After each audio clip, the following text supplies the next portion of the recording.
우리가 살면서 어떤 것이 죽는 것, 어떤 것이 죽었다는 것만큼 슬프고 절망스러운 것이 없다는 것을 참 많이 경험하잖아요. 왜 어떤 것이 죽어버리면 그토록 슬프고 절망스러울까요? 여러 이유가 있겠죠. 그러나 아주 단순하게 살아있는 것과 단절되기 때문에 그렇습니다. 죽으면 모든 살아있는 것과 그 순간에 단절이 되고 더 이상 아무것도 할 수가 없기 때문입니다. 그래서 사람들은 죽음 앞에서 그토록 구슬피 우는 것이라고 생각됩니다. 그런데 특별히 한 사람의 양심과 영혼이 죽었다는 것은, 한 사람의 양심과 영혼이 죽었다는 것은 우리의 모든 언어를 동원한다고 할지라도 그 슬픔과 절망을 다 표현할 수 없습니다. 양심과 영혼이 죽어버린 사람은 가장 비참한 사람이다, 그 말과도 같은 말이에요. 그런 사람의 외적인 것이 아무리 위대하고 아무리 화려하고 아무리 뛰어나다고 할지라도 그 사람은 슬픔과 절망 속에 있는 것입니다. 왜 그렇습니까? 그런 사람은 하나님과 관계된 일에서 아무것도 할 수가 없기 때문에 그렇습니다. 죽으면 살아있는 것과 아무 관계를 맺을 수 없듯이 양심과 영혼이 죽은 사람은 하나님과 관계된 일을 할 수가 없기 때문에 그렇습니다. 내가 자주 말씀드렸잖아요. 사람들은 육체적으로 살아있으니까 우리가 당신은 죽었습니다 말하면 분노하잖아요. 아니, 내가 살아서 지금 밥도 먹고 공부도 하고 돈도 벌고 다니는데 왜 날 보고 죽었다라고 말하냐, 그렇게 말한다. 우리가 말하는 죽음은 육체의 죽음을 말하는 것이 아니고 양심과 영혼이 죽어버려서 본래 관계를 맺고 살아야 되는 하나님과 아무런 관계를 맺고 살 수 없는 상태, 그것을 죽었다라고 말하는 것이거든요. 그러므로 만물의 주가 되신 하나님과 관계를 맺을 수 없는 상태에 사는 것만큼 슬프고 절망적인 일은 없습니다. 세상에 아무것도 없습니다. 나가서 그런 사람은 천국에 들어갈 수 없고 하나님의 약속을 누릴 수 없기 때문에 슬프고 절망스러운 것이에요. 양심이 죽고 영혼이 죽은 사람은 절대로 하나님 나라에 못 들어가요. 농담으로 어떤 사람들은 예수 안 믿으면서 자기 마누라 치마폭을 잡으면 자기도 갈 거라고 그렇게 말한, 천국은 그런 나라가 아니에요. 하나님 나라는 그런 나라가 절대로 아니기 때문에 그런 사람은 못 들어가는 것입니다. 하나님의 약속을 누릴 수 없습니다. 양심이 죽어버린 사람은 하나님의 풍성한 약속이 주어졌음에도 불구하고 그 약속은 공허한 메아리인 거예요. 내가 지난주에도 예를 들었잖아요. 꼭 우리가 차를 세차하기 위해서 차 안에 타고 자동 세차하는 대로 안으로 쭉 들어가면 어떻게 되죠? 위에서는 물줄기가 쫙 쏟아지는데 차 안에는 물 한 방울 들어오지 않는 것처럼 하나님의 은혜가 폭포수처럼 쏟아지고 하나님의 약속이 밤하늘을 밝히는 햇불처럼 강하게 비춰짐에도 불구하고 그 약속과 은혜가 그 사람에게는 아무런 관계가 없이 산다는 것이에요. 그러므로 비참한 것이에요. 그런 사람은 하나님 나라의 참된 리더가 될 수 없기 때문에 비참한 것이에요. 그래서 성경은 많은 곳에서 죽은 양심을 일깨우라고 말해요. 여러분 혹시 한번 집에 가서 성경을 찬찬히 읽어보면 우리 양심에 대해서 얼마나 많이 말하고 있는지를 발견하게 될 것이에요. 내가 지난주에도 인용해서 말씀드렸죠. 종교개혁을 완성시킨 존 칼빈이 양심이 뭐냐고 말할 때 양심은 우리 믿음을 담는 그릇이라고 그렇게 말하는 거예요. 그러므로 다들 믿음이 좋기를 원하잖아요. 다들 그리스도인들이 물어보면 믿음이 좋기를 원하지 않는 사람 아무도 없어요. 그렇죠? 다 믿음이 좋기를 원해요. 근데 문제는 뭐냐? 믿음을 담는 양심이라는 그릇이 더럽고 그릇이 죽어버려 있기 때문에 그 내용도 더럽고 죽어 있는 거예요. 그러니까 도덕이 회복되지 않고 하나님 앞에 영적 민감성이 없는 상태로 사는 거예요. 그것을 성경은 화인 맞은 양심이라고 그래요. 화인, 불도장을 맞아서 양심이 죽어서 바른 기능을 못하는 거잖아요. 그래서 성경은 너희의 죽은 양심을 일깨우고 죽은 영혼을 거듭나게 하라고 성경이 그렇게 반복적으로 말씀하는 것이에요. 그렇다면 어떻게 죽은 양심과 영혼을 살릴 수 있습니까? 이것은 제가 지난주에 몇 가지를 소개했기 때문에 오늘 그것을 자세히 다루지는 않을 거예요. 그렇다면 우리가 죽은 양심과 영혼이 이게 살아난다는 증거가 뭐냐는 거예요. 우리가 무엇을 통해서 내 양심이 바른 기능을 하고 내 죽은 영혼이 지금 살아나고 있다는 증거를 우리가 어떻게 알 수 있냐는 거예요. 오늘 성경은 그것을 우리에게 잘 보여주고 있습니다. 요셉이 형들의 죽은 양심과 영혼을 깨우는 것을 통해서 알려주고 있습니다. 우리가 이미 읽어왔듯이 요셉은 10명의 형들이, 가나안 땅에 살고 있던 10명의 형들이 양식을 사려고 자기 앞에 왔을 때 알아봤습니다. 내 형들이 지금 여기에 왔구나 하는 것을 알아봤습니다. 그러나 자신이 요셉인 것을 숨기고 형들을 정탐꾼이라고 몰아붙였습니다. 당신들은 정탐꾼임, 스파이들입니다. 그리고 부하들을 시켜가지고, 신하들을 시켜가지고 그 형들을 3일간 옥에 가두게 만들었습니다. 왜 그런 거죠? 아니, 그 꿈에도 그리던 형제들을 만났으면 자기를 밝히고 여러 가지 이야기를 할 수가 있잖아요. 그런데 자기를 숨기고 형들을 스파이라고 몰아붙이고 그들을 3일 동안 감옥에 가두었습니다. 왜 요셉이 그 형들을 거칠게 몰아붙였고 감옥에 가둔 것입니까? 하나님이 요셉을 통해서 형들을 혹독하게 시험한 것입니다. 하나님이 당신의 종인 요셉을 통해 가지고 그 형들을 혹독한 시험을 거치게 만든 것이에요. 내가 지난주에도 말씀드렸지만 이 형들은 앞으로 한 번의 시험을 통과하지 않아요. 몇 번에 걸쳐서 이 혹독한 시험을 통과하게 돼요. 그렇다면 왜 그런 시험이 필요했냐는 거예요. 왜 그 양식을 살아온 형제들이 시험이 필요했냐는 거예요. 지난주에 잠깐 소개한 대로 요셉의 형들은 야곱의 아들들로서 언약의 백성이었습니다. 그들은 하나님의 커버넌트 안에 들어있었던 사람이었습니다. 이스라엘의 12지파의 조상이 될 사람들이었습니다. 이게 하나님의 큰 계획 속에 있었던 것이죠. 자기들은 몰랐어요. 자기들은 잘 몰랐지만 하나님의 계획 속에 요셉의 형들, 하나님의 언약 백성, 하나님 나라를 세우는 가장 기초가 되는 그런 사람들로 하나님이 콜링을 한 것이에요. 그러나 그들은 요셉을 죄하고 그들의 삶이 철저히 죄에 사로잡혀 있었고 그 죄에 사로잡혀서 양심과 영혼이 죽어 있었습니다. 그 상태로는 그들이 하나님 나라의 초석이 될 수도 없었고 애굽에서 펼쳐질 하나님의 약속을 누릴 수 없었습니다. 그래서 하나님이 요셉을 통해서 그들의 죽은 양심을 살려내고 죽은 영혼을 살려내기 위해서 여러 번의 시험을 겪게 만든 것입니다. 그 중에 첫 번째 시험이 정탐꾼으로 몰아붙인 후에 3일간 감옥에 갇히게 한 것입니다. 그 결과가 무엇입니까? 그들의 죽은 양심과 영혼이 깨어나기 시작했다고 성경이 소개하고 있어요. 돌멩이처럼 단단하고 납덩어리처럼 완전히 무거워져 가지고 하나님에 대해서 어떤 반응도 하지 못하는 것이. 겉모습은 그럴싸한데 내면 세계가 하나님의 백성, 하나님의 리더가 되기 위한 절대로 부족했던 것입니다. 그래서 하나님께서 그 돌멩이 같은 양심과 영혼을 흔들어 깨운 것입니다.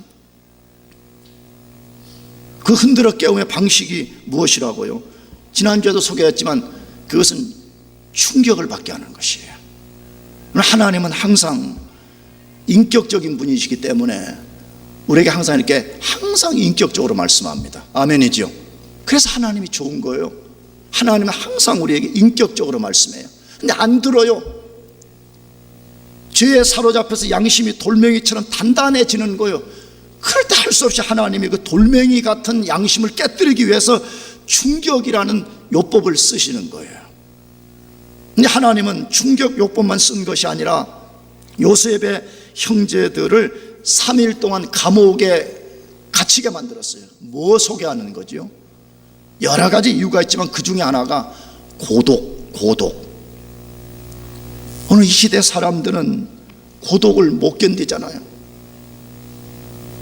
정말 나는 이것이 우리 기독교가 싸워야 되는 거대한 괴물이라고 생각해요. 하나님이 자기 백성들을 깨우고 세우는 방법 중에 하나가 고독 속에 들어가겠는데 고독을 싫어하는 거야. 조금만 고독하면 못 견디는 거예요. 그래서 텔레비전, 이어폰, 스마트폰 온갖 것을 동원해 가지고 고독 속에 들어가기를 막는 거예요. 근데 하나님의 방식은 우리 인생들을 필요하다면 고독 속에 들어가게 해서 그 속에서 하나님의 음성을 듣게 만드는, 그 속에서 양심의 깊은 밑바닥에서 들려오는 하나님의 음성을 듣게 만드는 것이 하나님의 방식이에요. 성경을 잘 보세요. 성경의 위대한 하나님의 사람들은 모두가 충격과 고독을 벗으로 삼았습니다. 우리가 잘 아는 모세를 보시기 바랍니다. 모세는 애굽에서 성장하면서 애굽의 왕권을 손에 쥘 가능성이 있었던 사람이에요. 근데 그의 인생이 어느 날 갑자기 대반전이 일어나는 충격을 받았잖아요. 그래서 도망간 거예요. 어디로? 광야로 간 광야에 가서 40년 동안 고독을 친구로 삼고 삼은 거예요. 거기서 하나님의 음성을 들은 거잖아요. 그래서 다바르라고 하는 것이 광야라는 말인데 히브리어는 이 다바르라는 말에서 들음이라는 말이 파생되어 나왔어요. 그러니까 하나님의 음성은 우리가 어떻게 들을 수 있냐? 그것이 무슨 양심에 들려오는 소리든지 성령의 음성이든지 아니면 기록된 성경이든지 이걸 통해서 우리가 어떻게 하나님이 나에게 말씀하는 걸 들을 수 있냐 하면 그것은 고독이라는 인생의 광야가 필요하다는 거예요. 근데 모두가 광야로 들어가지 않기 위한 안전장치를 만들잖아요. 사람들이 어떻게 하든 나는 고독하지 않겠다는 거예요. 우리가 좋아하는 다윗을 잘 보시기 바랍니다. 다윗도 인생에 큰 충격이 있었고 그도 광야가 그의 벗이었습니다. 그 광야 속에서 하나님의 음성을 듣고 수많은 시편을 쓴 거 아니에요? 사도 바울, 여러분 사도 바울은 어느 날 다메섹 도상에서 갑자기 회심하고 사도가 됐다라고 생각하면 성경을 잘못 읽는 거예요. 바울도 인생에 엄청난 충격이 왔던 거죠. 왜? 자기가 하나님께 열심을 내고 있는 그것이 옳다라고 생각하고 예수 믿는 사람들을 잡으러 다메섹 도상에 가다가 자기가 핍박하는 예수님이 부활하신 예수님이 나타나셨는데 그분이 자기가 그토록 기다리던 메시아라는 걸 알게 되고 인생의 대충격을 받은 거예요. 대충격을. 그리고 그가 눈이 멀어져 가지고 아라비아 광야에 가서 3년 동안 머물렀다 그래 돼 있죠. 물론 3년 내내 봉사가 된 건 아니었지만 아라비아 광야에 갔다 그래 돼 있어요. 갈라디아서 보게 되면 뭐 말하는 거예요? 죽은 양심이 살아나고 죽은 영혼이 살아나고 진짜 하나님의 리더가 되기 위해서는요, 하나님의 약속을 누리기 위해서는 우리 인생에게는 충격과 고독이 필요하다고 말하는 것이, 하나님이 그걸 통해 가지고 오늘 요셉의 형제들의 죽은 양심과 죽은 영혼을 살려내게 된 것입니다. 그렇다면 한 사람의 죽은 양심과 영혼이 살아나고 있는 증거가 뭐냐는 거예요. 무엇을 보면 이 사람이 영적으로 살아나고 있구나, 우리가 이걸 알 수 있냐는 거예요. 첫 번째로는 진실함을, 그 자신의 진실함을 그의 행위와 삶으로 드러내기 시작하는 것입니다. 진짜로 죽은 양심이 살아나고 죽은 영혼이 살아나면 그의 진실한 진실함이 그의 행위와 삶을 통해서 드러내기 시작한다는 거예요. 시작한다는 말이 중요하죠. 완전함에 이룰 수 없어요, 누구나요. 그러나 변화된 시작을 드러내기 시작한다는 거예요. 그것을 창세기 42장 18절에서 20절에서 소개해요. 3일 만에 요셉이 그들에게 이르되 나는 하나님을 경외하노니 너희는 이같이 하여 생명을 보존하라. 너희가 독실한 자이면 너희 형제 중 한 사람만 그 옥에 갇히게 하고 너희는 곡식을 가지고 가서 너희 집들의 주림을 구하고 너희 말째 아우를 내게로 데리고 오라. 그리하면 너희 말이 진실함이 되고 너희가 죽지 아니하리라. 그들이 그대로 하니라 라고 되어 있습니다. 요셉은 양식을 구하러 자기 앞에 온 형들을 시험하기 위해서 정탐꾼이라고 몰아쳤습니다. 지난주에도 말씀드렸지만 여러분, 정탐꾼으로 몰린다는 말은 뭐지요? 처형당한다는 거예요. 만일에 내가 정탐꾼이 아닙니다, 자기 결백을 밝혀내지 못하면 고대 당시든 현재든 스파이는 처형이에요. 미국도 처형을 시키는 대상 중에 하나가 이 국가를 반역하는 거잖아요. 국가 반역죄는 미국도 처벌하는, 처형시키는 거죠. 고대 당시에 스파이로 몰리게 되면 처형당하는 것이에요.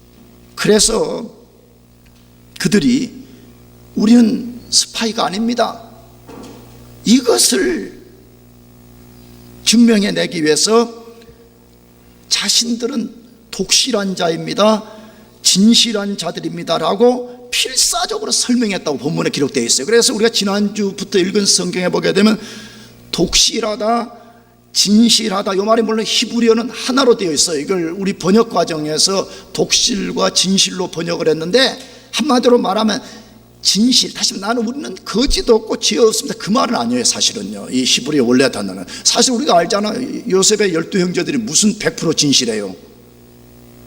근데 우리는 스파이가 아닙니다, 이 말에 대해서 자기들은 진실하다, 지금 이걸 말하는 것이에요. 그러니까 우리는 당신 말처럼 우리는 절대 스파이가 아닙니다, 우리는 독실하고 진실한 자들입니다, 이걸 증명하기 위해서 필사적으로 설명을 했어요. 그런데 그것을 증명하는 과정 속에서 자기 아버지와 막내 동생이 가나안 땅에 살고 있다는 것을 말을 하게 되었어요. 그런데 요셉이 그 말을 듣고 감정이 격동된 거죠. 왜? 자기가 그토록 보고 싶었던 아버지, 자기가 그토록 만나고 싶었던 자기 동생 베냐민, 왜? 다른 형제들과 다 어머니가 달랐잖아요. 그러나 베냐민만이 유일하게 한 어머니 라헬에게서 나왔기 때문에 너무나 보고 싶어요. 어머니가 죽고 없어졌기 때문에 얼마나 그 베냐민이 보고 싶었겠어요. 그래서 성경을 보면요, 이 말을 들을 때마다 요셉의 감정이 크게 격동된 것을 보여줘요. 그런데 요셉이 얼마나 강직한 사람인가 하면 그 상황에서 감정에 휘둘리지 아니하고 그걸 억누른 후에 그 형들에게 미션을 줬습니다. 그 미션이 뭐죠? 너희가 너희 말대로 정말 정탐꾼이 아니라면, 그리고 너희들이 독실한 사람, 진실한 사람, 거짓 없는 사람이라면 너희 중에 한 명이 볼모로 잡혀 있고 나머지 9명이 가나안 땅으로 돌아가서 너희들이 있다고 한 그 막내 동생을 데려오라, 그렇게 말했습니다. 여러분, 이 미션은 형들이 감당하기에는 매우 어려운 것이었습니다. 지난주도 제가 잠깐 말씀드렸지만 형들은 베냐민을 아버지 손에서 데리고 요셉 앞으로 온다는 것은 거의 불가능하다는 것을 알고 있었어요. 거의 불가능하다. 왜 그걸 알고 있었죠? 아버지 야곱이 라헬을 통해서 낳은 두 자녀들을 각별히 사랑했다는 걸 알고 있었어요. 그래서 그것 때문에 형들이 시기해서 요셉을 팔아버린 거잖아요. 그게 한 명 유일하게 남았어요. 이제 아버지가 그 마지막 남은 요셉을 놓지 않는 거예요. 근데 그 아들을 데려온다는 거는 거의 불가능에 가까운 거잖아요. 그런데 그들이 딜레마에 빠진 거예요. 무슨 딜레마? 만일에 베냐민을 데려오지 못하게 되면 볼모로 잡혀있는 둘째 형 시므온이 요셉의 칼날에 죽게 된다는 걸 자기들이 안 거예요. 엄청난 딜레마에 빠진 거예요. 근데 요셉도 당연히 그 미션을 형들이 감당하기에 매우 어렵다는 것을 알면서 명했던 것입니다. 그렇다면 왜 요셉이 그런 명령을 내렸을까요? 왜? 형들이 이것을 감당하기에는 너무 힘든 것이라는 것을 알면서도 왜 그런 명령을 내린 것입니까? 그것은 이 성경을 보게 되면 몇 가지 복합적 이유가 있었어요. 베냐민을 보고 싶었다는 거예요. 하루속히 베냐민을 보고 싶었다는 거예요. 나가서 요셉은 하나님이 아브라함에게 하신 창세기 15장의 약속을 알고 있었어요. 자기 할아버지 아브라함을 통해서 하나님이 말씀하시기를 앞으로 너희의 후손이 이방 땅에 가가지고 4대 400년 동안, 약 400년 동안 종로로 타는 일이 있을 것이라고 하나님이 말씀하신 것을 요셉이 기억하고 있어요. 그렇기 때문에 요셉이 그 꿈을 통해서 자기가 알게 되면, 지금 하나님의 거대한 드라마가 이제 애굽에서 펼쳐지는구나 하는 것을 알았기 때문에 요셉은 어쩌면 그랬을 거라고 생각이 들어요. 가나안 땅에 있는 모든 우리 가족이 다 애굽으로 내려와야 된다고. 그래서 먼저 베냐민을 데려오라고 그렇게 한 것이에요. 그러나 가장 큰 또 다른 이유 중에 하나는 그들의 진실을 행동과 삶으로 증명하라는 것이었습니다. 너희가 이제 진짜 너희들이 진실한 사람이라는 것을 말로만 하지 말고 너희 행동과 삶으로 이것을 증명해 보라는 거예요. 왜 그랬습니까? 요셉은 형들이 어떤 사람인지를 과거에 너무 잘 알고 있었습니다. 비록 지금 약 15년이 지났지만 여전히 형들은 불경건하고 거짓과 속임의 사람들이었다는 것을 충분히 알고 있었습니다. 그래서 첫 시험을 통해서 그들이 행동과 삶을 통해서 진실함을 드러내라고 했던 것입니다. 이게 첫 번째 시험을 통해서 요구한 내용이었어요. 진실해져라.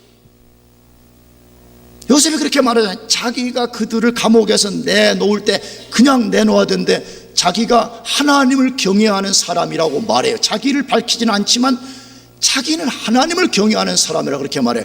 그 말 속에는 어마어마한 이야기가 들어있는 거예요. 나는 하나님을 경외하는 사람이기 때문에 너희들이 만약에 동생을 데려온다면 볼모로 잡혀있는 시므온이 살 것이다. 이 말은 나는 내 말한 대로 내가 진실하게 할 것이다. 지금 그걸 말하는 거예요. 그런 것처럼 이제는 너희도 진실해 보라는 거예요. 너희 말로는 하나님 섬긴다 그러고, 너희는 말로는 하나님을 믿습니다 그러고, 너희는 말로는 언약 백성이라고 그렇게 말하면서 너희의 삶과 행실은 거짓에 기반을 두고 있지 않느냐. 그러니까 이제 너희들이 진실함을 증명해 보라는 거예요. 그 진실함이 말로 하지 말고, 말로 우린 진실해요 독실해요 그러지 말고, 도저히 불가능해 보이는 이 상황 속에서 아버지를 설득시켜야 되고 베냐민을 가서 데려와야 되는 거의 불가능해 보이는 이 상황 속에서 너희가 모든 것을 동원하되 그 대신에 너희가 진실함을 증명해 보라는 거예요. 여러분, 진실함은 언제 빛이 나는 거예요? 그냥 말로 쉽게 아무렇게나 나 진실해, 나 독실해, 여러분 그렇게 말하는 건 누구나 할 수 있는 거잖아요. 매우 어려운 상황, 내 진실함을 증명하기 위해서는 내 불편함을 감수해야 돼요. 내가 희생해야 돼요. 필요하다면 돈도 잃어야 돼요. 명예도 잃어야 돼요. 여러분, 그런 상황에서 진짜 내가 하나님 앞에 진실한 사람인가를 증명할 수 있겠느냐 하는 거예요. 그런데 오늘 본문의 놀라운 일은요, 그 형들 속에 놀라운 변화가 시작됐다고 말해요. 그 변화가 뭐죠? 본문에 뭐라고 돼 있어요? 제일 마지막 20절에 이렇게 돼 있어요. 거기 보면 그리하면 너희 말이 진실함이 되고 너희가 죽지 아니하리라. 그들이 뭐라 그랬죠? 그대로 하니라 그렇게 돼 있어요. 그들이 어떻게 했어요? 그대로 했다 이거예요. 물론 아직 베냐민을 아직 데려온 것은 아니지만 요셉의 명령대로 너희가 그렇게 해서 너희 진실함을 증명해 보라 했을 때 인간적으로는 불가능한 상황이에요. 그런데 그들이 그걸 하겠다고 지금 첫 발을 내딛었다고 말이에요. 지금요, 그들이 그대로 하니라 그렇게 되어 있습니다. 놀라운 변화가 시작됨을 보이잖아요. 여러분, 진짜 우리가 양심이 살아있고 우리 영혼이 살아있다는 증거는 뭐예요? 그냥 말로만 하는 거예요? 그거 아니잖아요. 말도 중요하지만 우리의 삶과 행동을 통해서 진실함을 증명할 수 있어야 된다는 것이, 하나님이 우리에게 그걸 가르치는 거예요. 너가 진짜 살아있는 사람이라고 너가 믿고 있냐? 그렇다면 너가 너 삶과 행위를 통해서 너의 진실함을 증명해 내라는 거예요. 예수님도 똑같은 말씀했어요. 그럴 수밖에 없어요. 왜? 이 성경은 저자가 한 분이기 때문에 하나님도 같은 원리, 예수님도 같은 원리, 성령님도 같은 원리를 말씀하는 거예요. 예수님 마태복음 7장 20절 21절에서 말씀하셨어요. 이러므로 그의 열매로 그들을 알리라. 나더러 주여 주여 하는 자마다 천국에 다 들어갈 것이 아니요 다만 하늘에 계신 내 아버지의 뜻대로 행하는 자라야 들어가리라 라고 말씀해요. 굉장히 유명하고 중요한 말씀이죠. 너희가 나더러 주여 주여 한다고 다 천국 가는 거 아니라 그렇게 말했잖아요.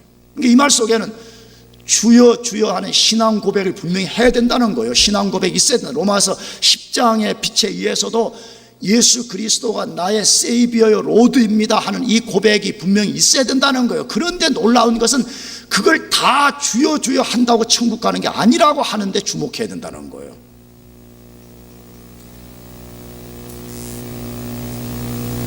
신앙 고백을 안 하는 사람은 아예 천국을 못 가는 거죠. 그러나 신앙 고백을 멋지게 하는 사람 중에서도 천국에 못 들어가는 사람이 있다고 말씀한다는 거예요. 그럼 어떤 사람만 들어간다고 말씀했어요? 거기 21절 하반절에 하늘에 계신 내 아버지의 멋대로 행하는 자요? 뜻대로 행하는 자라고 말씀했어요. 하나님의 뜻대로 해야 돼요. 그러면 이 뜻이 뭐겠어요? 요게 이 본문에서는 그게 열매예요. 진짜 내가 하나님의 뜻대로 살면 그 사람 삶에 열매가 맺힌다는 거예요. 열매는 뭐죠? 증거잖아요. 내가 진실한가 안 한가, 내 양심이 진짜 살아있고 내 영혼이 살아있는가 안 살아있는가에 대한 증거를 드러내는 게 열매잖아요. 여러분 어떻습니까? 우리는 어떤 사람입니까? 정말 우리는 하나님의 자녀요, 우리가 그토록 익숙하게 하는 우리의 모든 신앙 고백에 합당한 진실한 증거들을 갖고 있습니까?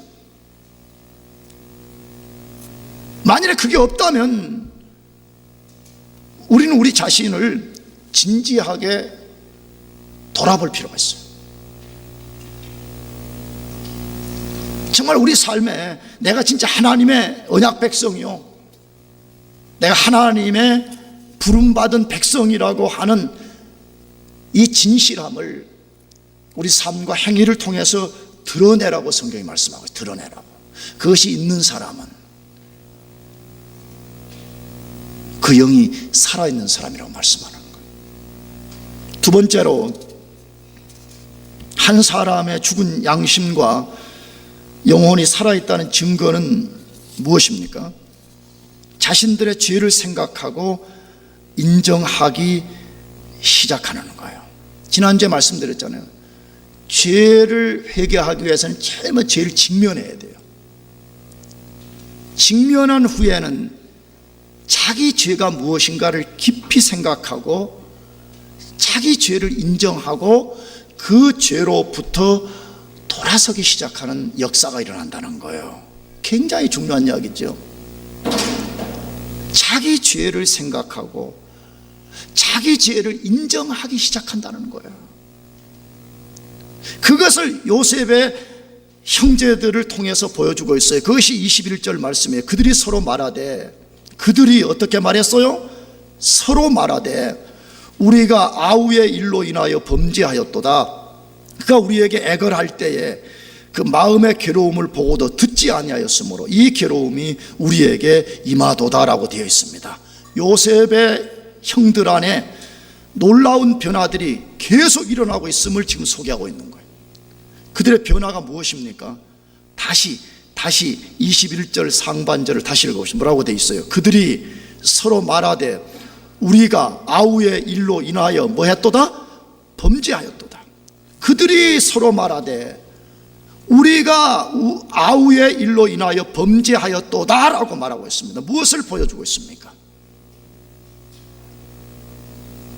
자신들이 그토록 드러내고 싶지 않았던 것, 생각하고 싶지 않았던 죄, 치부, 약 15년 동안 깊은 양심의 깊은 지하실에 가두어 두었던, 숨겨 두었던 그 죄를 인정하고 자백한 것입니다. 여러분, 결코 쉽지 않은 일을 그들이 시작했다고 말하고 있어요. 우리의 경험으로도 잘 알잖아요. 우리 경험상 우리가 가장 하기 싫은 게 뭐예요?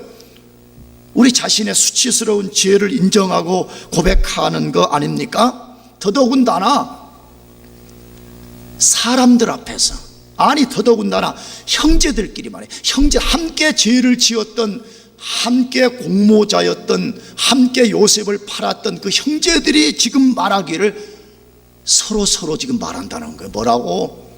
우리가 아우의 일로 인하여 범죄하였도다, 그렇게 말하고 있다는 거예요. 여러분, 이건 결코 쉽게 일어날 수 있는 일이 아닙니다. 우리가 너무 잘 알잖아요. 우리는요, 깊은 죄의 성향을 갖고 있고 죄를 사랑하는 성향이 우리 속에 있어요.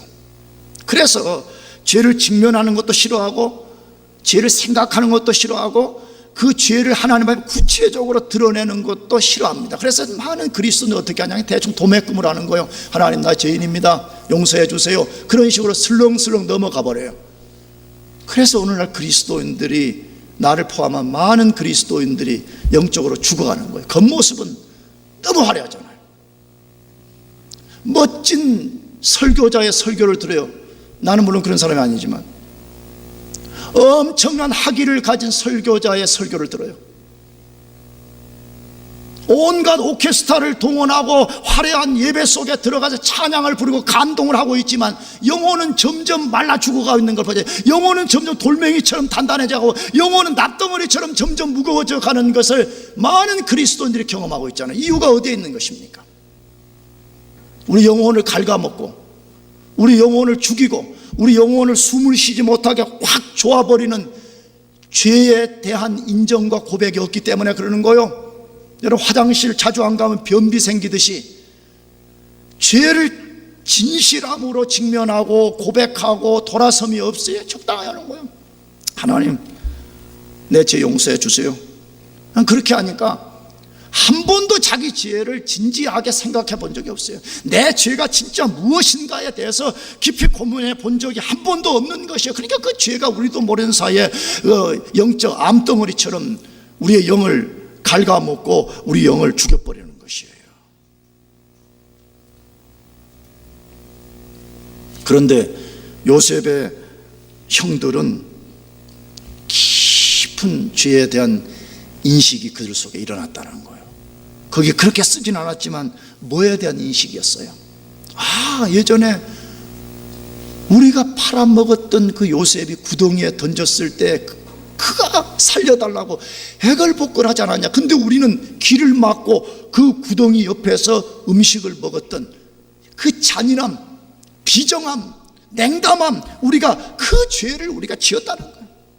자기들이 그 죄에 대해서 구체적으로 인정하고 고백했더라, 그렇게 소개하고 있는 것입니다. 뭘 보여주고 있어요?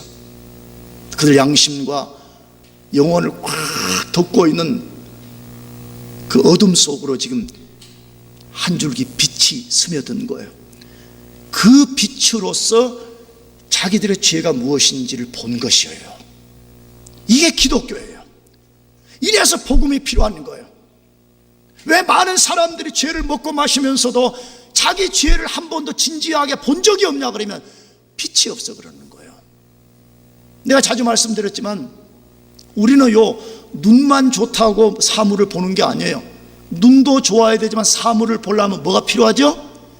빛이 필요하잖아. 빛이 없으면 아무리 눈이 좋아도 사물을 볼 수가 없어요. 마찬가지로 하나님의 비친 복음이 우리 죽은 양심과 어두운 영혼 속에 비춰져야만이 내가 영혼이 어떤 상태에 있는지를 보게 되는 거예요. 근데 세상의 것으로는 볼 수가 없어요. 그래서 예수님이 나는 빛이라고 이렇게 말했어요.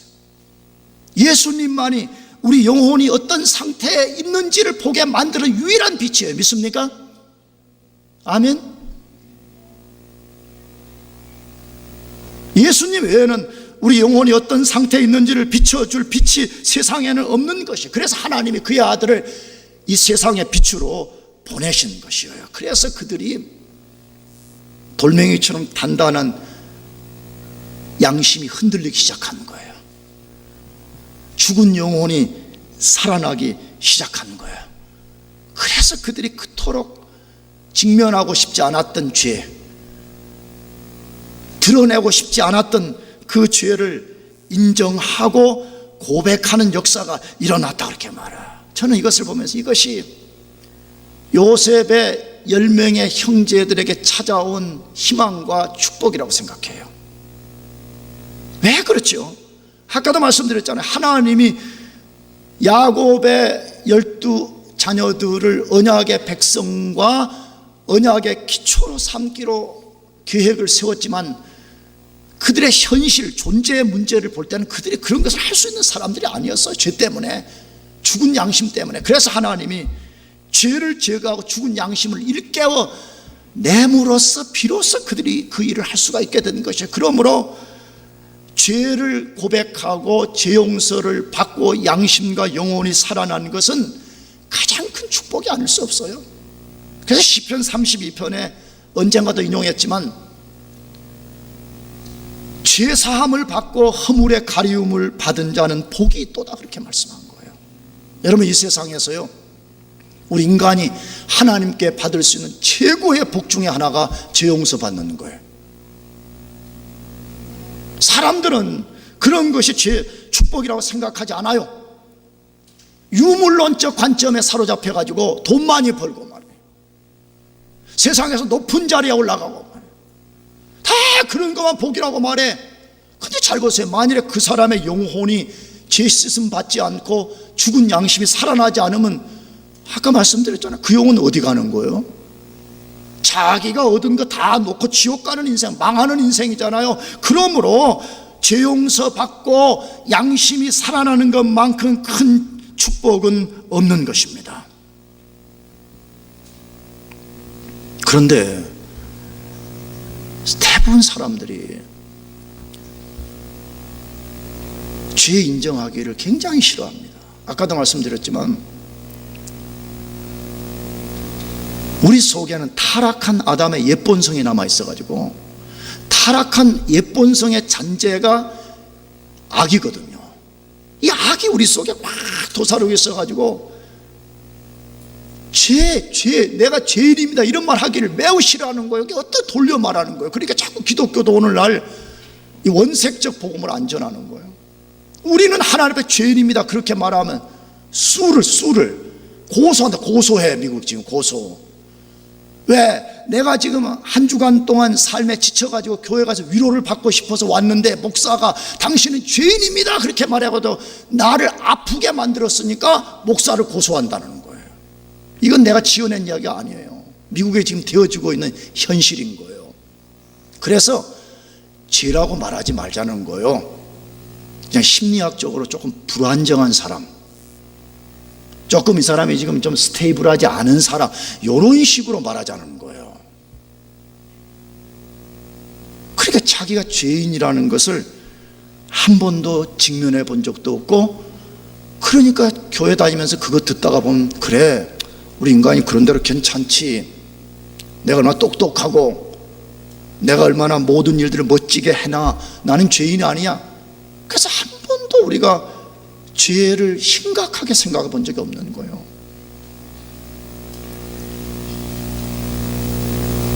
근데 사람은 기쁘게 할지 몰라도 하나님은 죄를 인정하지 않고 회개하지 않는 것을 죄 짓는 것보다 더 싫어하십니다. 하나님은 죄 짓는 것도 싫어하시지만 죄를 지어 놓고 자기 죄를 인정하지 않고 회개하지 않는 사람을 하나님이 가장 싫어한다고 성경이 말씀해요. 그것이 로마서 2장 5절 말씀이에요. 다만 내 고집과 회개치 아니한 마음을 따라 진노의 날, 곧 하나님의 의로우신 판단이 나타나는 그날에 임할 진노를 내게 쌓는도다. 무슨 말이죠? 하나님은 우리가 죄를 지어도요, 우리 죄 지은 대로 우리를 다 처치하지 않아요. 만일에 죄 지은 대로 하나님 우리를 다스린다 그러면 내가 예언하건대 여기 한 명도 살아있을 수 있는 사람이 없어요. 만약 죄 짓는 대로 우리를 하나님이 다스린다면 여기 존재할 수 있는 사람이 아무도 없어요. 근데 하나님은 우리의 죄를 짓는 대로 우리를 처치하지 않으시고 항상 회개하도록 기회를 주세요. 돌아와라. 근데 사람들이 뭐 한다고요? 고집과 회개치 않는 마음을 갖고 산다는 거예요. 그러면 하나님이 그런 사람에 대해서 뭐라고 말해요? 그런 사람은 의로우신 판단이 나타나는 그날에 이 말 진노를 내게 쌓는 것이라. 여러분, 고집 피고 회개하지 않는 사람이 대단한 것, 대단한 게 아니에요. 그거는 지금 마지막 하나님의 진노의 심판을 쌓아가는 것이라 그렇게 말하면 매우 위험한 짓을 하고 있는 거예요. 매우 위험한 일을 겁 없이 하고 있는 것이에요. 그래서 하나님이 회개치 않는 인생을 매우 싫어하세요. 그러나 반대로 비록 우리가 죄를 지었지만 우리가 하나님 앞에서 죄를 인정하고 자백하면 하나님이 매우 기뻐하신다는 거예요. 그것이 요한일서 1장 9절 말씀인데, 만일 우리가 우리 죄를 자백하면 저는 미쁘시고 의로우사 우리 죄를 사하시며 모든 불의에서 우리를 깨끗게 하실 것이요 라고 말씀했습니다. 이 속에는 하나님의 자비로움이 이 속에 드러나요. 하나님 어떤 분이라 그래요?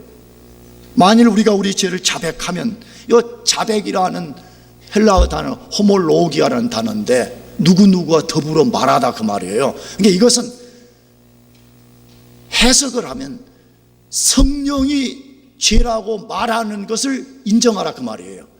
내가 죄라고 정의 내리는 거 말고 말이에요. 그러니까 우리는 한 번도 성령이 말하는 죄에 대해서 직면하지 않으니까 진짜 죄를 회개하지 않는 거예요. 내가 죄의 기준을 정하는 거예요.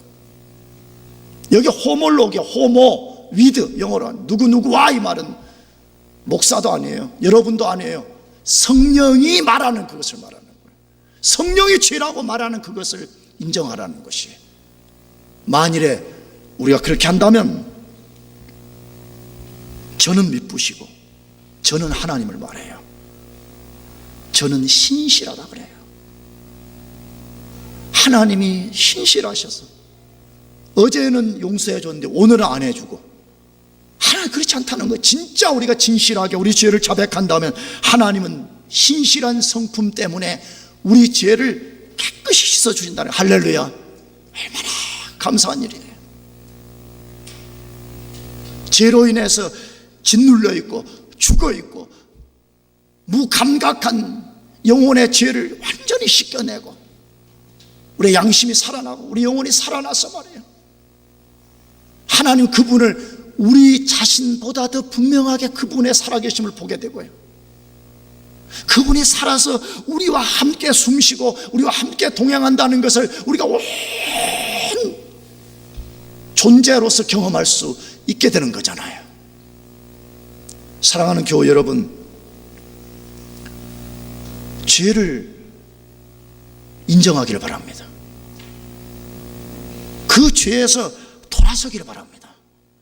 여러분, 그러면 살게 돼요. 할렐루야. 그러면 살게 돼요. 왜? 요셉이 그 형제들에게 말했잖아요. 너희가 이렇게 해서 너희들의 생명을 보존하라 그랬잖아요. 우리가 아무리 절망적이라 할지라도 죄를 인정하고 돌아서기만 한다면요, 살 길이 있어요. 그러므로 여러분 삶과 행위를 통해서 여러분들이 죄로부터 돌아서고 양심과 영혼이 살아있는 사람이라는 것을 증명하며 살기를 축복합니다. 기도하겠습니다. 우리 다 같이 자리에서